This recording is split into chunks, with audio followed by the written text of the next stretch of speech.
You're listening to the Low Pressure Podcast, the podcast for skiers. Presented by CMH Heli Skiing and Peak Performance.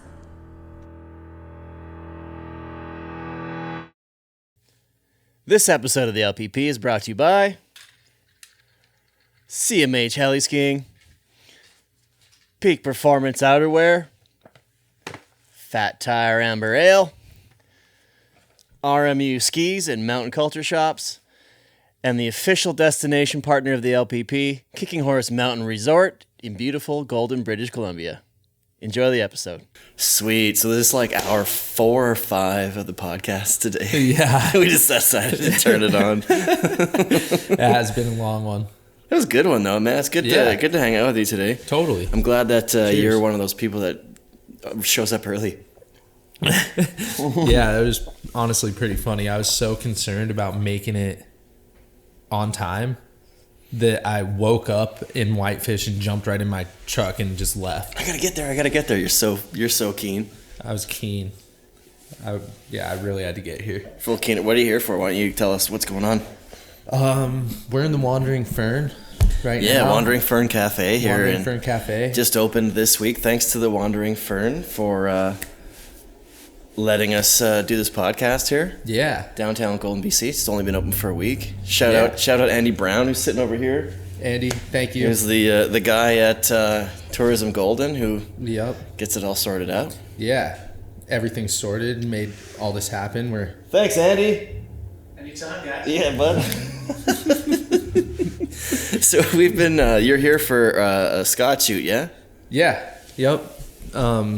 We've been working on this shoot for some months now. It's kind of the first ever U.S. team shoot. Oh, for real? Yeah. Because normally everything's kind of global, and being a Swiss brand, a lot of things are Swiss. Right. And so we've done some shoots over in Europe, but since COVID, the team hasn't really gotten together, and cool opportunity to, bring some good people together and hopefully ski some good snow. So I heard you were telling me that you had a lot to do with putting it together? Yeah, I was telling you that. I like to think that, at least. Or maybe it was Andy, I don't know, one of you guys. But that's the vibe I got, just because you saw the need for it. Yeah, well, I mean... What do you got against Europe, man? Everything. No, nothing against Europe. It's just that, it's hard, the disconnect between the U.S. and different Europe. Styles, yeah. Different styles, from clothing to I get just you. We our have skiing, too. We've got Peak Performance as a podcast sponsor. And, that's one of their things, too, is they like, hey, we want to really make some inroads in North America and Canada. And I'm like, look, in Canada, I put on some Peak Performance stuff. And I'm like, yeah, cool, I'm special. Like, not a lot of people are wearing this stuff more now. Right. I go to Europe last spring. Every single person, I bet you every single person who skis has some kind of a Peak Performance gear. It's true, either on or in their closet. And I was like, holy smokes, this is way bigger than I thought it was. It's crazy. It's different. It's kind of a similar thing at a lot of brands that are based in Europe. Working with Scott, this is my 9th year with them, which is crazy. But I've started to really gain more insight as to how big that disconnect really is. Right, and it's just a cultural thing, basically. It is. Well, you think about in Europe, the Alps, the mountains, mountaineering, skiing, that's culture. Right. Whereas for me in the States, football is culture. Right. McDonald's, capitalism. McDonald's is culture. It's true. It's sad, but it true. is. Yeah. Right. And skiing, you're a ski bum. It's not as much like a proud career path, let's say. Right. Interesting. And because obviously, you go to any ski race and you're a ski racer, no one can know who you are here, but you go over there and you're a freaking rock star. Rock star. You're sponsored by Audi. Yeah. And you actually make money. Right. Exactly. Which, hats off to you, but throw a little over here. Yeah, it's a little different over here. So is that the goal? Is it like, hey, maybe we can get some other budget, some budgets over here? Maybe down the line, but for now, just trying to bring more association to Scott as a brand on the U.S. side of things, right? And to our athletes as well. We just signed. Go ahead. Well, so we just signed 2 new athletes. Molly Armanino, she's going to be competing on the Freeride World Tour, and Parkin Costain, and just create some more awareness around that. We create not only skis and outerwear and goggles, poles, gloves, helmets, backpacks, like all these different, pieces of gear and product categories. And so kind of, bring awareness to that. And because I always thought Scott was an American brand for a long time, just because there were quite a few athletes. They did take care of quite a few athletes over here. Sure. But I do get where you're talking about is that as an athlete, you're like, oh, there's more that can be done. Yeah. Because you've been doing this since you were like your early 20s. Well, since you're a kid, right? Yeah. Right. Because you didn't really have a choice. So for those of you that don't know, your dad is one of the skiing's most legendary photographers. Mm-hmm. Right. Yep. And you just rode his coattails all the way to where you are right now. I was kidding. Yeah. No. Exactly. I'm teasing, but like obviously accomplished. You're very accomplished, and you're a great skier. Sure. But like having that has been definitely helpful, right? But oh my God, I mean the amount of like insight that I've been able to have into the ski industry, and then I'd hate to admit it, but you have an upper hand when you have an opportunity that you've taken. Family business, exactly. Over here, exactly. In Whistler, the counterparts are kind of like Ian Morrison and Paul Morrison. Right? Yeah. And they crush it. Yeah, exactly. Same sort of thing. So take advantage of it, right? I always wanted. I was telling them, I don't know why we haven't figured it out, but I always wanted to do an interview with the 2 of them because they're the best shit talkers ever, but with each other. Oh yeah, right. It's amazing. I wanted to go on hill, and I'm sure, like just after hanging out with you today, I guarantee you it's gonna be no different. It's. Do you guys just chirp each other the whole time? I mean, you know how difficult family is, right? Yeah. So then you add in your passion. Mm-hmm. Then you add in your job. So your mix work with passion is hard enough. Then you throw family into the mix, and it's difficult. It's I mean, fun. It can be difficult. Yeah. It can be fun. It can be difficult. I don't know if I've ever had anything that stressed me out more. Interesting enough. Like, based on pressure or just like stressful because it's frustrating and like, gosh, shut up, old man. You said it, not me. I know what I'm doing, Dad. Like, stand Dad, over get here. out of my room. The light's gonna be over here. I need you to ski. I'm gonna ski it here. Trust me. Just fucking do it. I've shot this 90 times. Something like that. Isn't there a section? Yeah, see? Well, Isn't there a section called Lee's Corner or something like that? There's this little zone, Cohen's Corner, Lee's Trees. We call it the shoulder. Yeah. It's a short boot pack off the top of the Wildcat chair. And isn't it just like a little slope that brings you right down to the cat road? Yeah, small slope that's perfect for shooting powder shots. I saw Todd ski that with hearing Digi in the background making noise on somebody's Instagram thing today. I'm like, oh, the whole crew's out. Well, it's funny because for a long time, people would kind of bash my old man, like, oh, Lee only shoots the corner, blah, blah, blah. The one day comes where he's out of town. Every photog in Salt Lake City is running to the corner. And we just laugh about it because, I mean, yeah, he does have the spot kind of on lockdown. He's the silverback. Yes. So you're telling me that he's there, no one else is going to go? I mean, they all come second, for sure. And it's interesting being, the athlete for him in that situation because you feel bad when, the other photographers kind of getting pushed to the side. But at the same time, you're kind of like, well, he's been here since 79. Yeah. He invented the powder shot pretty much. Yeah. Like, my name's on the sign up there. And so it's kind of hard not to give him the upper hand there. But as far as the family chirping, it's good times. Is it get better when there's fewer people around? Honestly, better, worse. You can use whatever adjective you want. I kind of want to experience because I can see you've been triggered. This is the first time I've managed to get. This is the first time. Real trauma. Well, let's dive into that. Let's crack that open a little bit. So, if he were here right now, what would you say to him? I'm sick of shooting the shoulder. Yeah, you are. Yeah, it's a debate that goes on for years.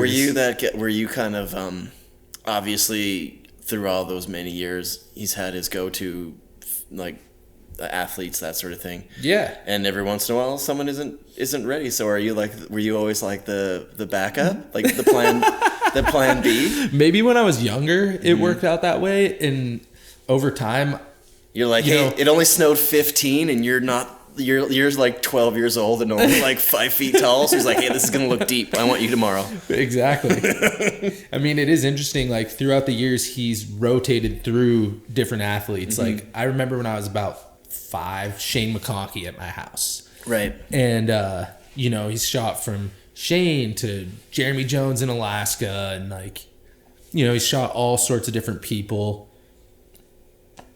At Alta, he has his go-tos. Right. They changed throughout the years. Eventually, it became Marcus Caston and me. We were his 2 go-tos, how he refers to it, A-listers. Marcus Caston has probably the greatest film turn, or like photo turn of all time. I mean, and more than that, like he is a phenomenal skier. Yeah, he's all right, but he's got such a great... I was kidding. I'm kidding, man. No, he's an amazing skier, but like... He's a good skier. He knows where he is in relation to the snow, the slope, his body, and the camera. Definitely. It's always like, when you watch like Instagram shit, and models are like, and they're just instantly in their spot. You know what I mean? You go to a photo shoot, skis, hair, boom, this pose. He's just like, bump, bump, bump. Which, in all honesty, takes a lot more skill than people think. Oh, absolutely. I'm not a film skier, but I've been on a couple times. I remember once going out with Guy Fattal, and I was like, oh, that was good. That felt good. I was in the right place. He's like, your ball was in the wrong spot. Oh, I'm like, my God. What are you yelling at me for? Well, that's funny. Like, I don't know if you've seen Zoolander. Yeah. Right at the start of that movie, Ben Stiller's getting interviewed by his future wife, and she's all, what does she say? She says, have you ever heard that the Aborigines, they say that a photo can steal a part of your soul? Right. And he responds with, well, how many abidigitals do you see modeling? And it's such a funny line, but it's like photo skiing or film skiing or whatever. You go ski like you just said, and you're like, damn, that felt good. Mm-hmm. And then you see the photo or Photox shits on you and you're bent. Yeah. You're like, man. Or it looks super janky and you're like, oh, they're like, dude, you're posing the wrong place. Put your tongue in your mouth or whatever. Oh my, that was a big one growing up. My dad would be yelling at me, close your mouth, close your mouth. And I'm just over here like trying to freaking eat the pow. Just having the best time of your life as a 12-year-old. He's like, and then you're crying. Shut your face. Literally, you're like 8 years old. Oh no, it wasn't that bad. I hope. Oh geez, should we move on to another subject? Should we call him up? It would be funny if he was here. You would like him. He's a character. I like it. No, that's awesome. So, but for all in all, you guys have a good relationship now. Oh yeah, we're super close. Because like you don't grow up doing. The cool part about that is you got to spend your childhood and your adolescence, even though you're dad and son and you're chirping at each other and there's maybe a little trauma there, but you got to hang out with your dad as not only father and son, but like buds, co-workers. Like you created a few extra dimensions of that bond that most people don't get an opportunity to have. Totally. And it's interesting, like, when I was younger, skiing was not always the forefront of my mind. Like I was really into playing baseball. And, we had a bunch of kids on our block and my dad would travel all winter. And then in the spring, summer, fall, he would take me and all my buddies down to the park. We'd have a bucket of balls. He would pitch to us. We would hit balls, go around up, and we'd just play baseball. Yep. And I didn't really see any of the other dads doing that, probably because they had a 9 to 5, whereas he had all this time off. But maybe he felt guilty that he's got to make up for time. Maybe the other dads are around their annoying kids all the time, so they're like, sweet, go to the park. I don't get out of the house for a few hours. Or your dad's like, I've been gone for a while. I need to make up for this. Maybe. I mean, I like to think it was a little more pure than that. Fair enough. But it was cool. Like, and really a lot of the time that I spent on the ski hill was because of my mom, though. Because my mom worked up at Alta. Were you one of the kids that went to school up there? No, I went to school in the valley. until high school. And then I did go to school in the Valley, but I would take winters off. We had trimesters in high school. And so I would drop out of school come late November, early December. Right. Be gone for a few months and then get reinstated in March. And so you'd leave, go ski the shoulder with your dad all winter, and then go back to school. I mean, who were you ripping around with those days? Were you like Johnny Collinson? You mentioned Leo earlier. Yeah, Leo. I mean, we all were on the ski team down at Snowbird, and there was a bunch of us. It was mostly just like patrollers, families, and just like any parents who worked on hill. Kids need a babysitter. Here you go, ski team. Yeah. So yeah, Johnny Collinson. His sister Angel, she was still racing, so she didn't ski with us much when we were younger. But Pollards, yep. Jacqueline was a little younger, so she wasn't on the team with us. But because Alta and Snowbird actually had 2 different programs. Yeah. And now it's one program, the Alta Bird team. And this was kind of an early era where there weren't all these junior freeride programs. Right. Like now, everywhere has a junior freeride program. Yeah, Jackson, Targhee, Whitefish, Whistler, Rebel. Whistler, Nelson has a great... Look at the cooches coming out of there. Exactly. Right. And so it's been cool to see that develop because, Sam Cooch is... I think he's 24 now. His brother is he's a peak kid. Who did he just sign with? He's nasty. Yeah, and then there's I skied there last year and I can't remember the kid's name. Man, I'm sorry, dude, if you're listening to this, but he showed me. I'll remember as soon as we turn this thing off. He showed me around the hill, and he's just one of a dozen kids that absolutely just slay. Well, it's like you're a product of your environment, right? Yeah, it's you spend all your time skiing whitewater. How many amazing skiers at each resort does nobody know about that are better than half of the ski pros out there? It's so many. Ridiculous. Yeah. Same thing with like biking too. Like I did a biking podcast. I produced a bike podcast for Brett Tippy, and we were talking about all the kids in the Whistler Bike Park. And you go up and they're just like random kids who just ride every day that no one knows about. That are just like. Just love riding. You're like, how the hell? Who is that kid? They're like, oh, just some kid who lives here. His dad builds trails. Yeah, who just slays that no one knows about. Who's better than like 80% of the athletes out there. That's an interesting thing in skiing because, like you said, maybe not 9 out of 10, but there's a dozen people on hill at all times who are, I'm not going to say... The best skier on the hill, right? Yeah, exactly. Who are remarkable skiers. When you see them go by, like, I think that guy's got to be one of the best skiers on the mountain. You know what I mean? There's always totally, and you're not wrong, but they're not like a marquee professional skier making a living or a career off skiing. And I've always been pretty curious about that whole side of things. And, what I've kind of come to my own conclusion of black and white logic, that it's this package deal where you're not only so focused on skiing, but you can talk to people, you can record a podcast or that was my send emails. That was my way of getting in. Right? Sure. I love skiing. I lived in Whistler for years. I'm not good enough to.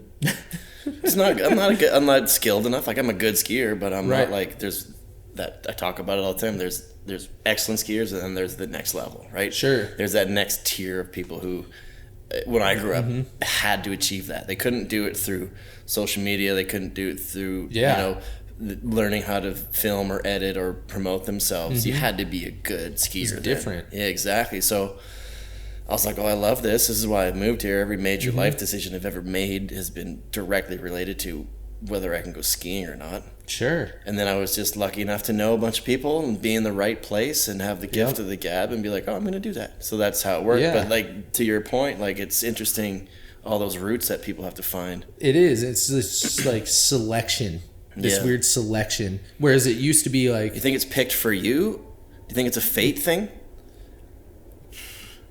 I don't really know. I mean... Because you have a very unique position as well, right? Like you earned it. Like you basically... You were ushered in. Basically, had the door open for you, and you're ushered in. Door was open. But you definitely had to. You could have been the route where, like, let's forget this. I don't have any interest. Yeah, I mean, everything's what you make of it, right? Right, but you also could have just been average, right? Yeah, and then just or not even liked it, or not even liked it. Yeah, there's a couple things you may have not liked it, and then been like, you may have been kind of average, and then kind of half and half it, you know what I mean? Like work with your dad, but don't get a lot of the other opportunities, or you can be like you are, who's dedicated, who's a fucking great skier, who gets shit. Love to go skiing. Who gets shit done and then makes it happen that way. So like you had an interesting experience, very different from many other people too. Right, which to me was the norm. So what do you mean your dad doesn't shoot photos? Yeah, right. Well, so it's interesting, like. And I hope you just a hope. I hope you don't mean that. I hope you don't think I'm like picking on you or like making light of it. It brings up an interesting topic, though. I didn't want to come across as being like, oh, you were handed this. No. When I was younger, I definitely had I would get a lot of shit about that. Right. Oh, you're only getting this because your dad, blah, blah, blah, whatever. And okay, I'm going to stand in the shoes of a marketing guy. I got big time photog here who has a son. Obviously, I'm going to give him some free shit. Yeah. Like, he's going to get his photo taken. Absolutely. But like I said, it's what you make of it. And so, like, as the years went on, I made this almost like pact to myself to get away from shooting with my dad. Mm-hmm. And during that time, I shot a lot with Will Wissman. Yeah. And he kind of was a big figure in my ski career, helped me grow and experience something different. Like, I really wanted to go to Alaska when I was 20. And I told Will, and he was shooting photos up there. He'd been shooting up there for years. He hung out in Haines every spring. That was the dream. That was all I wanted to do. I took every little bit of money I had, college fund, literally everything. Spent it all one spring, just sitting in Haines for 6 weeks, trying to make something happen. And at some point, it worked. And Wissman, he was like, damn, all right, I'm bringing you on this trip now, and we're going to go on this trip now. And so you reached out to him and you just went and hung out, or did you meet him there? He actually, when I was like 15, he was involved with Eddie Bauer, which we were talking about earlier, in Cali, George. And when First Ascent was pre-First Ascent, first pubescent. It's not the first time you've used that joke, is it? No, I swear, I just made that up. I was like, he's been thinking about that since I saw you earlier today. I swear to gosh. Yeah. That was on the spot. And Wissman got me on this trip with Reggie Christ, Lexi DuPont, Lindsay Dyer, Zach Christ, Tom Ways, Lel Tone, and it was an Abbey 1 course in the Sawtooth Mountains. Mm-hmm. Ty Barrymore was on that trip, Coulter Bremer. I'm trying to remember who else. It was it was like, 15 or 16 years ago. And those are like heroes, right? I mean, at that point for me, Lindsay was maybe in the peak of her career or around that era. Lexi was still really young. She's a little older than I am. That was the first time I met her. But Reggie and Zach were, mega crushers. Tom Ways I had seen in ski films. Mm-hmm. There were a few other local guides, Eric Lydecker, just a bunch of, older mentor type figures. And Wissman got me in that door. Mm-hmm. I drove up there with him. I'd never hung out with him before. I was like 15. You didn't really know him, and I didn't know him at all. And you're 15, did you say? I was like 15 or something at the time. Yeah. And to Alaska. No. This was to Sun Valley. To the Abbey course. To this course. And we went and we hiked into this yurt, took this Abbey course. It was a great time. He got me in the door there. We stayed in touch. I kept working with First Ascent. Then when I was a senior in high school, Eddie Bauer sponsored Warren Miller's movie. And that was the first year Will and I really shot together. And It was for Warren Miller. We were doing a Utah segment. And it was like Leo Aarons and I shooting alongside all of our kind of, not all of them, but a few of the older heads who were, our heroes, like Brant Moles, Ben Wheeler, mm-hmm. Carlo Travarelli, Rachel Burks shot with us a little bit. But this is kind of, like we were talking about earlier with the maze of stories. The corn maze, Going back for a second to the olden days, Carlo told me this story about he was competing in the Snowbird contest and he's running after like McConkey or McIntosh. I can't remember who. Skis his comp run. He's petrified. Does pretty well. Gets to the bottom. Local Oakley rep comes up to him, hands him a pair of goggles, says, "You ski for Oakley now." And that was the world that I was like, that was the dream, you know? Yeah. Wasn't this like Instagram? And like I said, whatever. You had to prove yourself. You had to be good. Right? Otherwise, you got to figure out what to do, like make a podcast or write an article or learn how to shoot a camera. You know what I mean? Which, like, you know, I know a lot of skiers who were amazing talents, but just eventually turned into filmers because it was easier and you could make more money. It was more consistent. Make more money, more consistent. Yeah, exactly. Right. It kind of makes more sense too. You're not just gonna like beat yourself to death or, you know, God forbid something else happened. But like, yeah. So Wissman, I had a chip on my shoulder about the shoulder. I was sick of shooting pow shots. I didn't want to be known as a powder skier. And, you know, not going to name names, but there are a lot of skiers in the Wasatch who are making full-blown careers off of one-turn wonders. One turn at a time. And it doesn't mean they couldn't ski. Like, sure, they may have been great skiers, but that wasn't what they were making a career off. Right. And I really was so hell-bent about this that I pretty much only started shooting with Wissman. And he, you know, gave me the opportunity. He gave me the key, and we went to Iceland and Alaska, and we would travel everywhere. Tell me about that Alaska trip. So you met him. You went to the lodge when you're about 15. Yeah. Which is cool. Your dad's like, yeah, that's cool. Yeah, my parents were like, kind of keep in touch. And you said that your first real big trip, you saved all your cash. You wanted to go to Alaska. When I was 20. Yeah. I was 20, went to Haines, spent my whole spring there. And how many trips did you get? Well, I just sat there all winter, all spring. Like, it was a different situation. Waiting for a lift or what? Well, I was just waiting on weather. Mm-hmm. Like, Alaska's a real fickle game. It's not as the ski movies portray it to be. Right. It's like you sit there all spring and you might get something. Mm-hmm.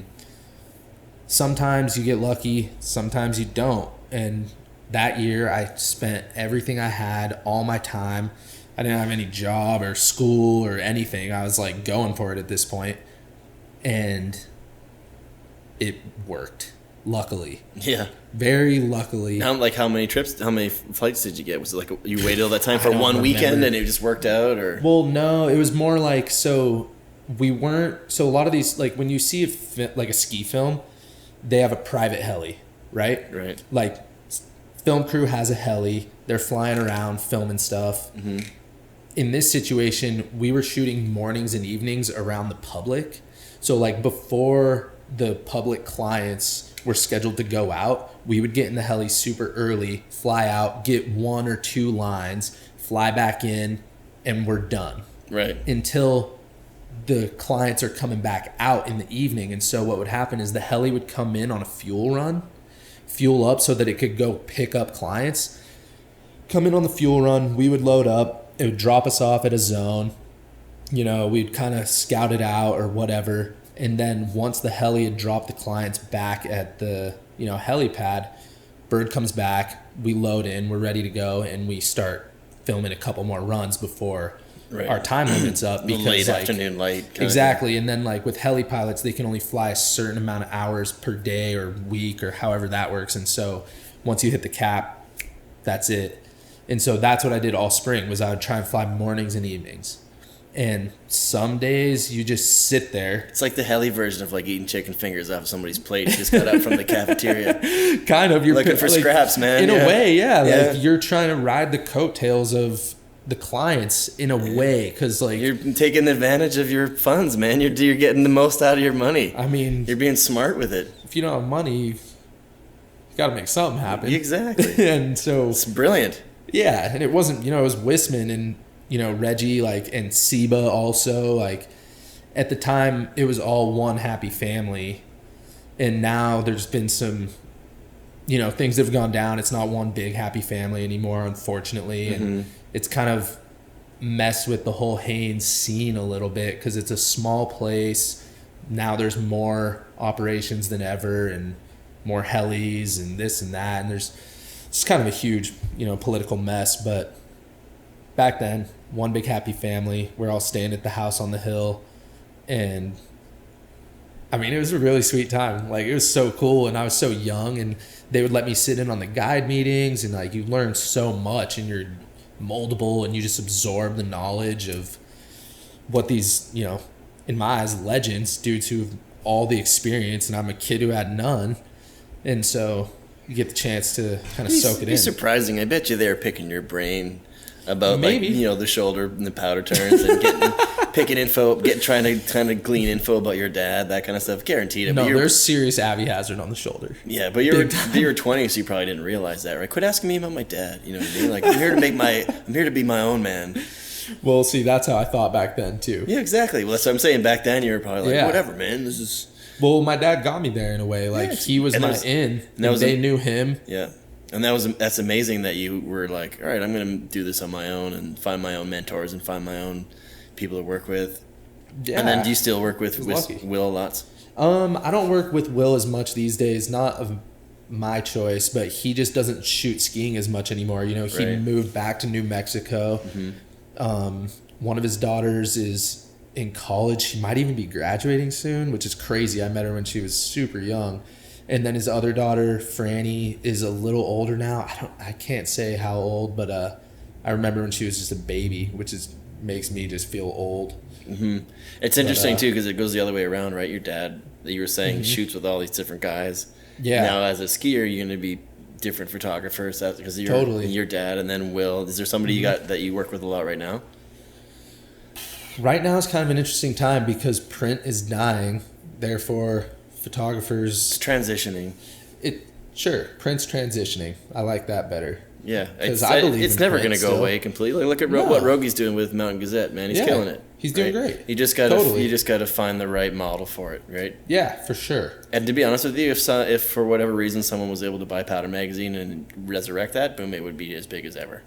That's true. I mean, it could be with the right marketing, right money, I guess is what it comes down to. But it's like if it's gone long enough and then it comes back, it'd be like the hat you're wearing. Right. We were talking before. The cyclical fashion. Yeah, Flame Cap Media. Yeah. It's my brand. It is actually? Yeah, I buy hats on Amazon and send them to my friends. Oh, I thought you actually probably produced as like a... Well, so it all started with I made 24 visors. It was like an athletic tennis mesh visor that I had embroidered Supervisor on. And that was what it was. It was the Supervisor. So me and 23 of my friends, we had these Supervisors. Do you have like a baseball team, like a softball team, the Supervisors? Yeah. Really? Wiffle ball. Nice. Actually, pickleball. Okay. Yeah. That's way different it's way from different. Baseball. That's a way different ball. Anyways. Different ball. Yeah. Lighter. Move slower. Completely different game. Yeah, not even a team sport, really. But it would be pretty funny. We'd be wearing these Supervisors down in Indian Creek. We're all a bunch of climbing bums, and some people are getting the joke. It's a pretty obvious joke. Yeah. And then other people are taking offense to it. Like, what are you supervising? Like, oh, for real? You. I think they're like, I would never let you supervise me. I'm like, I thought it would be maybe because you're like, this place isn't a joke, man. This is a sacred wall. This crag means something to me. Well, it does. Yeah. And it needs supervision. And so we had to imply this. So is that going to be like kind of a move moving forward, like post ski career? Hat career? Yeah. Well, it's pretty accessories funny. and probably not. Do you crochet? When I was in middle school, I was crocheting. Were you making hats with flames? Yeah. Yep. Yeah. In suspension, in detention. I remember I had in-school suspension one time, and I sat outside the principal's office and crocheted headbands for like 8 hours, and they honestly didn't care. It was great school. Because learned a lot. They're like, cool, he's learning a skill. I mean, maybe. Now that I think back on it, maybe. Can you still do it? Do you remember how? No. If you started doing it again, your muscle memory would probably remember before your brain would, and you'd be like, oh yeah, okay, I know what this is. Probably. Brawn before brain. Yeah. Yeah. It's amazing what your body can remember. Like if you forget, like people that forget how to play like a song on guitar or something like that. But their hands are like, it's here somewhere. They sure. And then all of a sudden, like, okay, there it is. Riding a bike. Yeah. It's funny, the other day I was going through some old stuff and I actually whittled a crochet needle when I was in like the 8th grade or something. I was bored. clearly. Sitting in detention. Yeah, I was acting out. There you go. Yeah. I want to ask you about a project that you put out. I guess it was not last year, year before. You did that Finding Fury film. Yeah. That Rogie actually produced. Yep, Rogie and I produced that together. Yeah. Yeah, which was pretty cool. I really enjoyed that. You guys went way out there. And then far. That was kind of one of the first moments where I was like, oh, he isn't just a shoulder skier. that was a little bit of a joke, but it's like the total opposite. Absolutely the total opposite. And yeah. But like, it is one of the first moments where I'm like, oh shit, okay. Mm-hmm. I learned more about you through that film. Sure. And like what you're capable of and what your skills are and about what you're about. Yeah. Tell me a little bit about how that came together and what the project was. Fury. Well, so when I was like 21, I was on a climbing trip in Squamish, and I went back down to the Cascades. My buddy who I was climbing with, who was a decade older than me, got sick of me, ironically. I was super surprised. And he left. I dropped him in Bellingham, and he took a train. And then I was sitting at a friend's house, and I was thumbing through one of Fred Becky's guidebooks. Who's Fred Becky? Fred Becky is the climbing guy. Climber, mountaineer, guru kind of thing. He is like one of the most true adventurers that the mountains of the world has honestly ever seen. And there's a movie about him. I should probably know who he is. You should know who he is, for right. sure. He's a legend. And ultimately, it was actually a pretty sad movie about him because he loved climbing so much or was so addicted to it, climbing so addicting. I don't really know exactly, but ultimately it was kind of his downfall. And he was left alone and lonely, and all he ever did was climb. Mm-hmm. And he has first ascents all around the world, but he's a Washington guy and pretty much wrote 3 books on the Cascades. Probably more than 3, but there's 3 major guidebooks breaking it into different sections of the Cascades. And I was flipping through this book looking for something to do because I was by myself, and I was like, shit, like, I'm not going back to Salt Lake. It's 1 billion freaking degrees there. I want to keep climbing. Right. And I found the Picket Range, which is a, section of the North Cascades, super kind of remote, hard to get to. And I started looking into it a little more, and I found a blog online from Jason Hummel. I don't know. Photographer? Yeah, photographer, I know Washington Jason. guy. Yep. Honestly, legend, such a badass, has done so much in Washington. He just goes out on his own solo missions a lot. Huge missions. Yeah. The dude is an animal. He's got a twin brother too, did you know that? Josh, right? Josh Hummel, I think. Yeah, I think something like that. They do a lot of stuff together, actually. Right. And I think he's got a twin brother. I know he's got a brother. I know he has a brother. I don't know if twin. Maybe not twin. But maybe. Mm-hmm. He had this blog, though, on a winter traverse that they did through the Picket Range. And there was this photo. It was a night shot, long exposure of the northeast face of Mount Fury. And I just instantly was mesmerized by this photo. And when was it? So this was 9 years ago. And right then I started I wanted to ski this face so bad, but I was nowhere near ready. Right. Like, I was a kid. I didn't know about, I'd been on glaciers, but I didn't know much about glacier travel or hiking 50 miles to go climb some mountain. And over the years, you gain experience. And one of the things, actually, we have in the room with us Andrew Chad. He's Whitefish local. And at one point in time, I went and skied this peak in Glacier National Park called Mount Stimson with my buddy Silas. And it was kind of heinous. Patterson? No, Silas Chickering Ayers. Oh, okay. Oh, yeah. Who we were talking about earlier. He Right. owns Cast. He and his brother Lars own Yep. Cast. 2 of the best skiers I've ever known. But Silas and I, we were on a hut trip up in Golden, actually. And I'd been looking at the weather. Glacier was having a fat year. Mm-hmm. I'd been looking at the forecast for months to go and ski this thing. And eventually I saw a window. We had come out of Meadow Hut, and I looked at my phone, looked straight at the weather for Glacier National Park, and I was like, dude, there's a 3-day window. It's going to be somewhat storming and kind of socked in on this day. We should hike in then. It's going to break the next day because it's a southwest face, and you have to climb a due south face to get to it, but you first hike miles and miles into the bush, across the Flathead River, Pearl Creek, Peril Creek, actually. All these little creeks, and just kind of a pain in the ass. And usually it's a spring thing.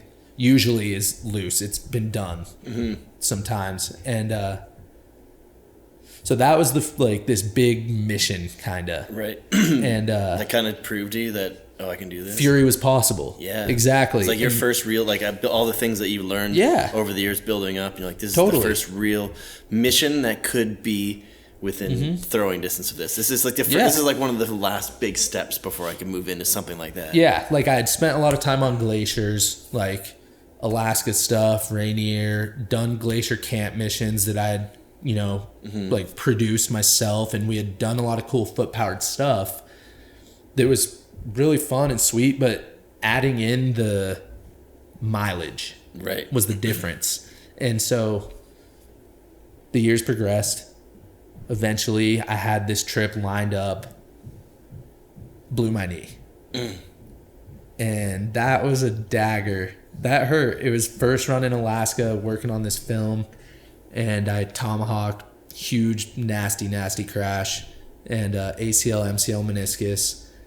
I was just like so heartbroken because I couldn't go do this trip that I wanted to do so bad. That was the thing that bothered you the most. So this has been like a primary goal of yours for the better part years. of the decade. Yeah, exactly. Like many years at this point. And you kept that photo? Did you cut it out and put it somewhere?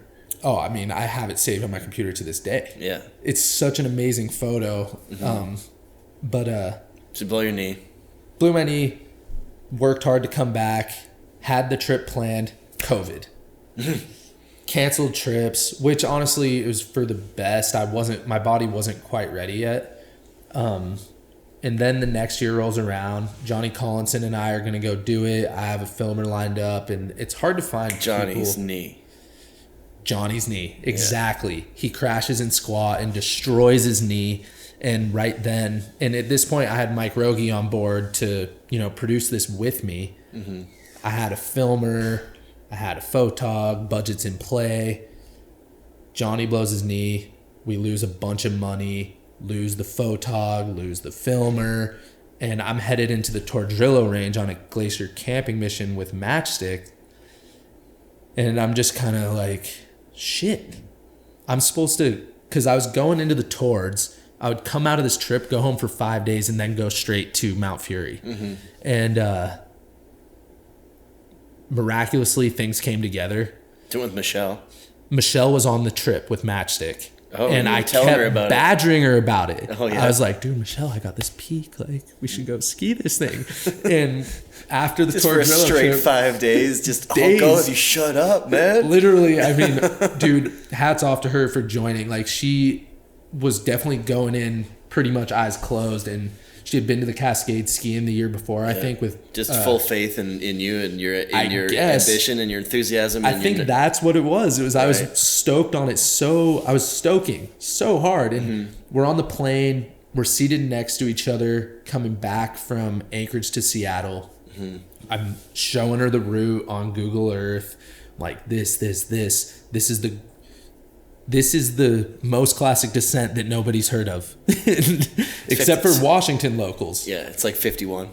It's 51. 51. Exactly. And, she was stoked, and yeah, you made everything worked out. Yeah, it was like, it was a sufferfest, it looked like. I mean... For those of you that haven't seen it, it's called Finding Fury, right? Yeah, Finding Fury. Is it on YouTube right now? Vimeo, yeah. Yeah, so I'll put a link. I'll put a link either on the website, and I'll make sure I put a link on the YouTube of this episode. If you're listening, just go to the YouTube channel. I'll link it down there as well. Maybe through cool Linktree or something like that. Yeah. It's a cool film, man. It's really fun to watch. Yeah. And I mean, that's ultimately, like, in this whole ski industry thing, everyone's made to be heroic and epic, but I don't know. You love skiing. I love skiing. Andy and Andrew love skiing, and like, we're just going out skiing with our friends, and that's kind of what we tried to portray in Finding Fury. And all the feedback that I got was incredible about people who just wanted to go have fun with their friends, doing big missions, pushing their limits because it's all relative. And it was more about that than it was, because you can be like, oh, I'm gonna go on this sweet mission with my. It's like I'm going on this sweet mission with my friend, and we're gonna capture it along the way, right? Yeah, that's one way of looking at it. Sure, and you can do the exact same thing and make it this ultra mission that's exactly. super. You can soup it up and put the special sauce on it and make it look all fancy, put the baller rims on it, lipstick on a pig sort of thing, right? Exactly. Yeah, and make it look like it's a super epic mission, and then. Which it is. Also, it is, like I don't want to take away from it. But you approach it with that humble angle where it's like this is it is what it is. It is what it is. This isn't more than it is, right? This is it's pretty gnarly, it's epic, it's fun, but we're not going to put any any special sauce. We're going to just show it as what actually happened. Yeah. And that's probably what resonated. That's what resonated with me. That's perfect, because that's what we were going for. And ironically, we got out of the mountains, and 10 days later, I was back on the glacier on the Kahiltna heading up Denali with a few of my friends. You had a big couple of weeks. It was a big spring.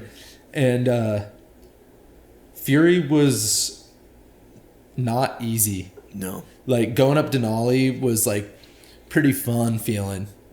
It wasn't like this backpack that was beating me into oblivion every day. Like, is it because Denali's been done countless times, and you're probably with a decent group, and the majority of the people knew what to expect? Well, obviously, you're skinning a lot of it. Yeah, and there's challenges and stuff. Whereas this one, who the hell's done this? Are we on the right path? It was just you, Michelle, and did you have a filmer? I don't remember if you did. Yeah, well, so we had Scott Rink, Scott Rinkenberger filming. He's a great photographer. Textures, baby. He's great. Yeah. My close friend Jay Dash was shooting photos. Shane Treat came along and helped us out, and was kind of a third hand, just a homie along. And my friend Gage Kazakis, who also came just to kind of help out. That's what they never talk about in these kind of films. Is it's just you and the other person, right? Rather than the four people behind the camera. Crew. And initially, that was actually what I wanted the film to be more, was this kind of group dynamic. Right. But whatever. Politics, we'll call them. People who pay money don't want you to show too much of the guy behind the camera or the guy helping you out, because they're not the ones that they're paying to wear the flame toque or the flame toque. Exactly. Flame cap paid for that. Yeah. Or the skis. You know what I mean? Like they're not the stars of the film. So why do we want to spend all of our money to show this? Whereas if they did, they would probably get better result out of it from the people who are going to be the ones that buy that stuff. In my opinion, anyways. Yeah. No, I mean I feel the same way. I'm like, everybody uses this gear. Let's show everyone in it, and that's going to sell to everyone. Was it was it something? So, touching on that, was that something that came down to the editing process, and you showed them? Would it come down to like, hey, this is kind of our first proofs, and they're like, whoa, it's too much a treat, or No, I mean, I ended up not being super involved in the editing process because you were up in Denali. I went to Denali, and then I just after that, my body kind of shit the bed, to be honest. I had a hard summer after that, and it's what happens. And you go from these super highs, and you're constantly trying to live on this high.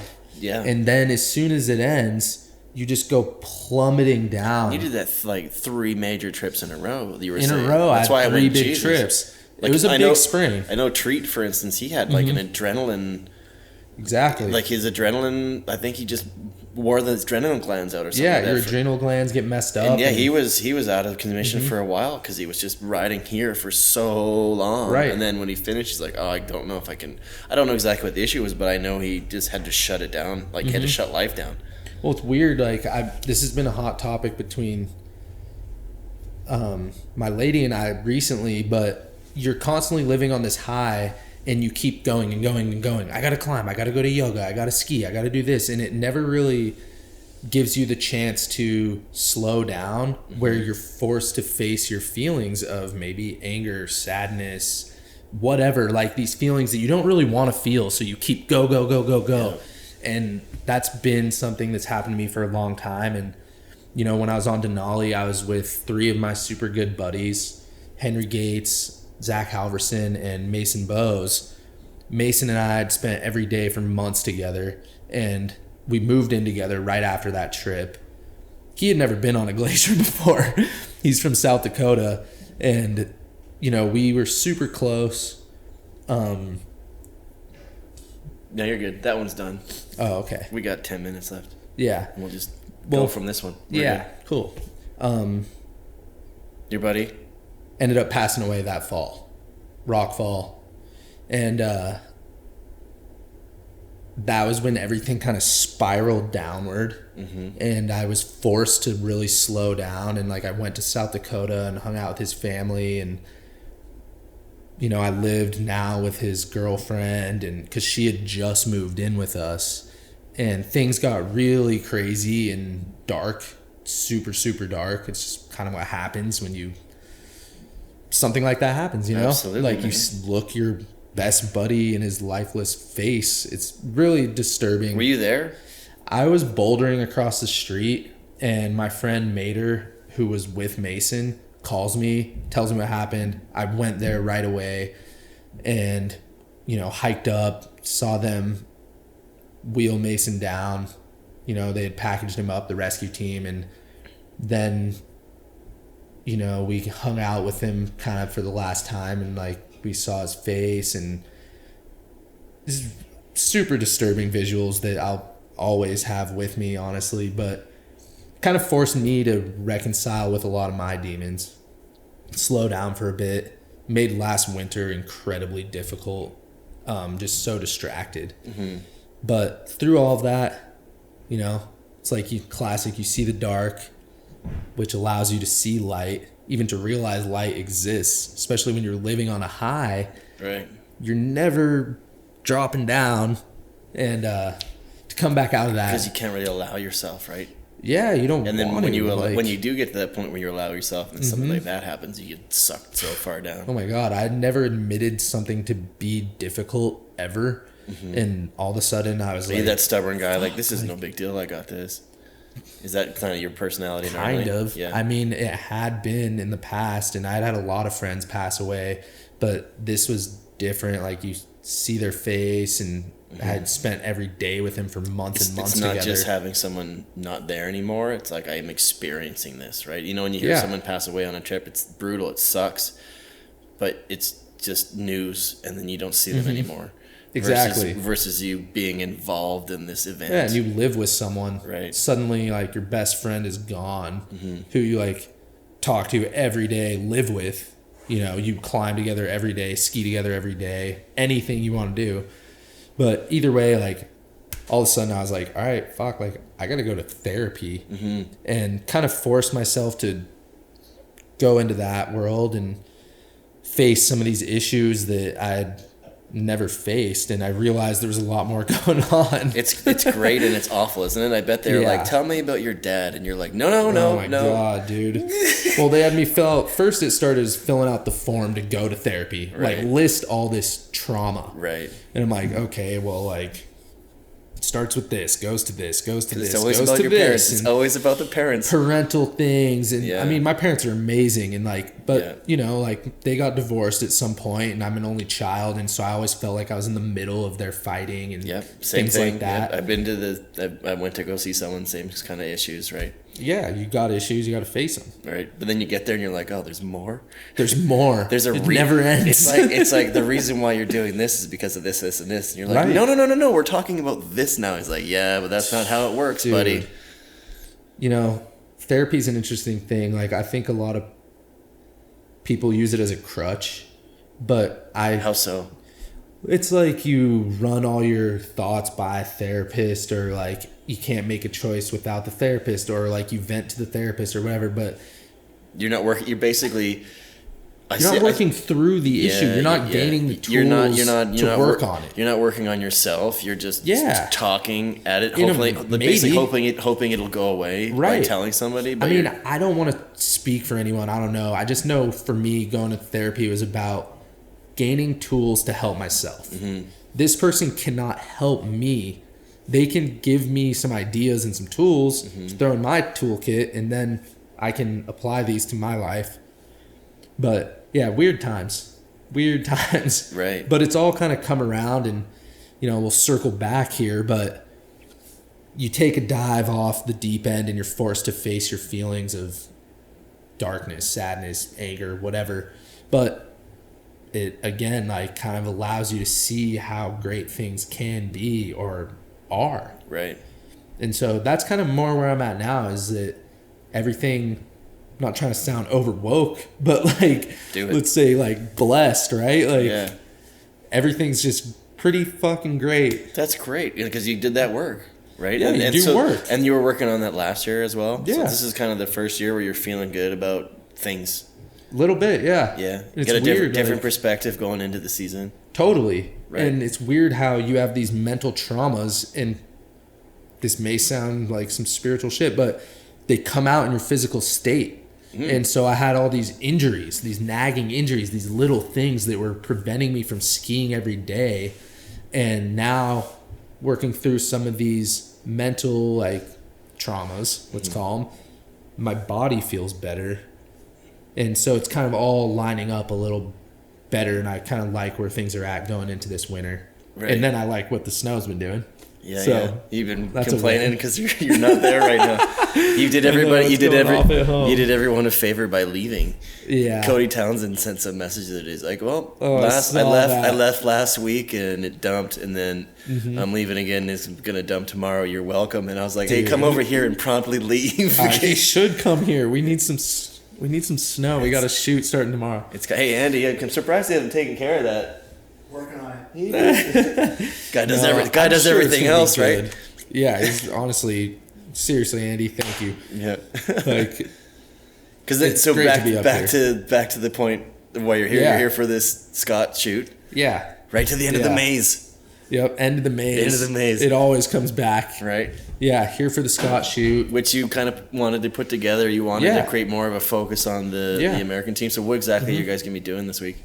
So tomorrow we fly into Purcell Mountain Lodge, and we're going to shoot photo and video. We want to we have a few different goals, like a lot of your kind of run-of-the-mill catalog, product shoots, stuff like that. But also... So you want it sunny and nice. Yeah, but, you know... You're a skier, you're just being greedy. You're going to get lots. I'm trying to go skiing. But like the whole reason you put this thing together was to get those shots, and it's going to be dynamite. No, it is, totally. And we have a great crew. I'm stoked. And some other things we're going to hopefully achieve, and these are the things we need a little bit of snow for at least, is creating kind of athlete profiles about Parkin. Who's coming?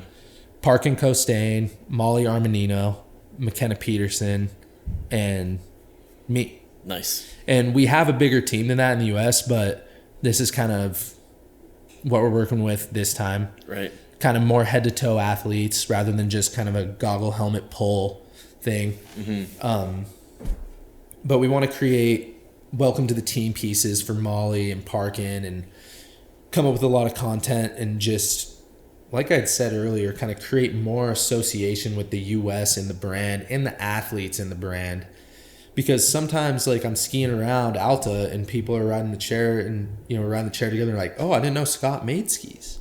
Right. And I'm like, damn, like, I need to change that. And so I feel like I want to change that. Yeah, you feel inclined to like take it on, like you're the kind of athlete that brands, I hope, are aware of, that they need more of. People that are keen and they want to get involved. Right. And you're like, all right, cool. I'm going to give you as much resources as you need. If you want to run with this, you go. That's what I want. More resources. Right. Well, that doesn't necessarily mean cash. Right. But I know what you mean. So that's really cool. And you're here for, the week. Yeah. And then you're back, or just, I guess, over 3 or 4 days up there, and then... Yeah, so 3 days at the lodge, then we'll come back and we're going to shoot around Golden and ski Kicking Horse a bunch, which I'm so stoked on. Like, Kicking Horse is so fun. Opening day tomorrow. I wish we were skiing Kicking Horse tomorrow and then flying into the hut. But what time do you fly into the hut? 8:15. Oh, it's too bad you're not leaving at like noon. You could get a few fast laps in. Kicking Horse, there's a lot of hype around a lot of places, but Kicking Horse is unreal. It is. Like, I've had some of my best days ever skiing Kicking Horse, and the side country is unbelievable, but the steep terrain inbounds is pretty hard to beat. I haven't skied like a full, like, epic bottomless day here, and I've been waiting for it. Like, it is so stacked. Waiting for it.